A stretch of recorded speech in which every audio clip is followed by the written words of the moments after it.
আসসালামু আলাইকুম, স্টাডি টিউবিডি চ্যানেলের পক্ষ থেকে আপনাকে স্বাগতম। শিক্ষার্থী বন্ধুরা, ডিগ্রি প্রথম চয়েসের রেজাল্ট কবে দিবে সেটা নিয়ে আজকে আলোচনা করব।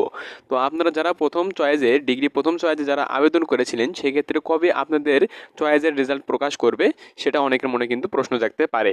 তো প্রথম চয়েসের ডিগ্রি প্রথম চয়েসের যে নোটিশটা সেটা আমরা একটু দেখে নিব, যে আপনারা যে চয়েসের যে আবেদনটি করেছিলেন, যে নোটিশটা দেখে আপনারা আবেদন করেছিলেন সেই নোটিশটি আমরা একটু দেখে নিব। তো এটা দেখার কারণ হলো যে আপনারা যে আবেদন করেছিলেন সেই ক্ষেত্রে কিন্তু প্রথম চয়েস ডিগ্রি ভর্তির প্রথম চয়েসের নোটিশটা খুবই গুরুত্বপূর্ণ। তো সেজন্য আমরা এটি একটু দেখে নিব। এই নোটিশটা আপনারা কিন্তু দেখতে পাচ্ছেন, এটা কিন্তু আপনাদের ডিগ্রি প্রথম চয়েসের জন্য যে আপনাদের যে নোটিশটি প্রকাশিত হয়েছিল সেটা কিন্তু এই নোটিশটি।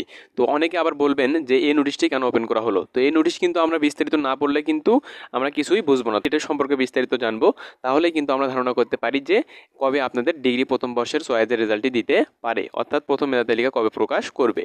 সেক্ষেত্রে যদি আমরা একটু দেখে নেই, দেখেন এখানে কিন্তু আপনাদের ডিগ্রি প্রথম বর্ষের প্রথম চয়েসের প্রথম বর্ষের প্রথম যে চয়েসটি চলছিল সেটা কিন্তু চয়েসের আবেদন কিন্তু চলছে 30 জুন পর্যন্ত। তো এটার কিন্তু সময় শেষ।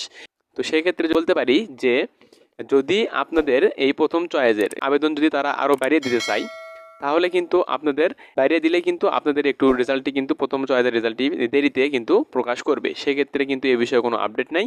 তো আপডেট আছে এই ক্ষেত্রে যদি আপনাদের 30 জুন পর্যন্ত যেহেতু আবেদনটি চলছে, তো আর যদি আবেদনটি যদি না বাড়ায়, সেই ক্ষেত্রে আবেদনের সময় যদি তারা না বাড়ায় আর যদি না দেয়, সেই ক্ষেত্রে কিন্তু দেখা যায় জুলাই মাসের কিন্তু মাঝামাঝি সময় গিয়ে আপনাদের প্রথম মেধা তালিকার অর্থাৎ প্রথম চয়েসের কিন্তু প্রথম চয়েসের রেজাল্টটি প্রকাশ করবে।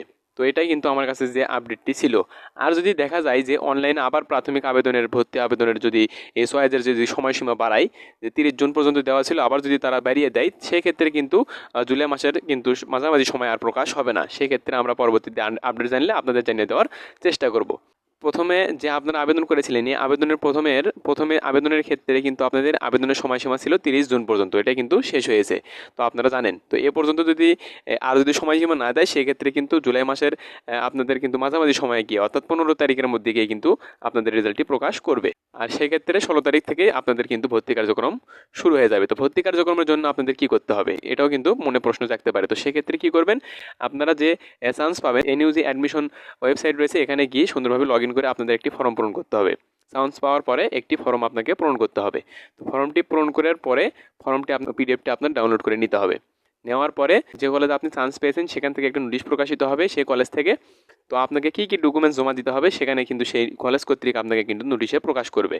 তো কী কী ডকুমেন্টস লাগবে সেগুলোর ডকুমেন্টস সহকারে আপনার যে পিডিএফটি রয়েছে এই ভর্তির কার্যক্রমে নিশ্চয়ন ফর্ম যেটি রয়েছে কনফার্ম করে দেবেন। তো এই কনফার্ম করার জন্য আপনি নিশ্চয়ন যে ফর্মটি আপনি পূরণ করবেন ভর্তি চান্স পাওয়ার পরে, তো এই ফর্ম প্লাস আপনার যে ডকুমেন্ট রয়েছে এগুলো নিয়ে আপনার নির্ধারিত একটা ফি লাগবে। এই ফি এর মাধ্যমে কিন্তু আপনাকে ভর্তি হতে হবে সেই কলেজে গিয়ে। তো কলেজে গিয়ে কিন্তু আপনাকে ডকুমেন্টসগুলো জমা দিতে হবে এবং জমা দিয়ে কিন্তু আপনাকে ভর্তি হতে হবে।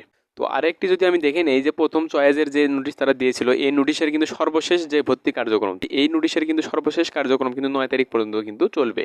সেই ক্ষেত্রে যদি আপনাদের আবেদনের সময়সীমা আর যদি বাড়িয়ে না দেয়, আবার দেখা যায় যে অনার্সেরও কিন্তু আবেদনের কিন্তু সময়সীমা বাড়িয়ে দিয়েছে, সেই ক্ষেত্রে কিন্তু ডিগ্রি তো দেখা যাবে হয়তো বা দিতেও পারে আবেদনের সময়সীমা কিন্তু বাইরে দিতে পারে। অনার্সে যেহেতু দিয়েছে এক্ষেত্রে কিন্তু দিতেও পারে, তবে সন্দেহ নেই। তো সেই ক্ষেত্রে যদি বাড়িয়ে দেয় সেই ক্ষেত্রে কিন্তু আপনাদের জুলাই মাসের কিন্তু মাঝামাঝি সময় আর প্রকাশ করবে না। এই বিষয়ে আমরা আপডেট জানলে জানিয়ে দেওয়ার চেষ্টা করব। আর যদি সময় না বাড়িয়ে দেয় 30 তারিখ পর্যন্ত আপনাদের যেহেতু আবেদন চলছে এ পর্যন্ত যদি থাকে আর যদি সময় বাড়িয়ে না দেয়, তাহলে কিন্তু জুলাই মাসের মাঝামাঝি সময় গিয়ে অর্থাৎ 15 তারিখের দিকে কিন্তু আপনাদের রেজাল্টটি প্রথম চয়েসের রেজাল্টটি আপনাদের প্রকাশ করবে।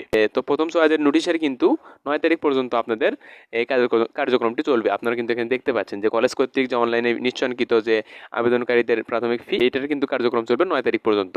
তাহলে 9 তারিখের আগে আপনাদের কোনো প্রথম চয়েসের রেজাল্ট দেওয়ার সম্ভাবনা নেই। সেক্ষেত্রে 9 তারিখের পরে, তাহলে জুলাই মাসের মাঝামাঝি সময় অর্থাৎ 4 থেকে 5 দিন বা 5 থেকে 6 দিন পরে কিন্তু আপনাদের এই রেজাল্টটি দেওয়ার সম্ভাবনা থাকে বা এরকম কিন্তু হয়। এই ছিল আজকের বিষয়, আশা করি ভালো থাকবেন। আর এরকম আপডেট বিষয় ভর্তি বিষয় টিপস পেতে এবং ভর্তি বিজ্ঞপ্তি পেতে অবশ্যই আমাদের চ্যানেলকে সাবস্ক্রাইব করে রেখে দেবেন পরবর্তী আপডেট ভিডিও পাওয়ার জন্য।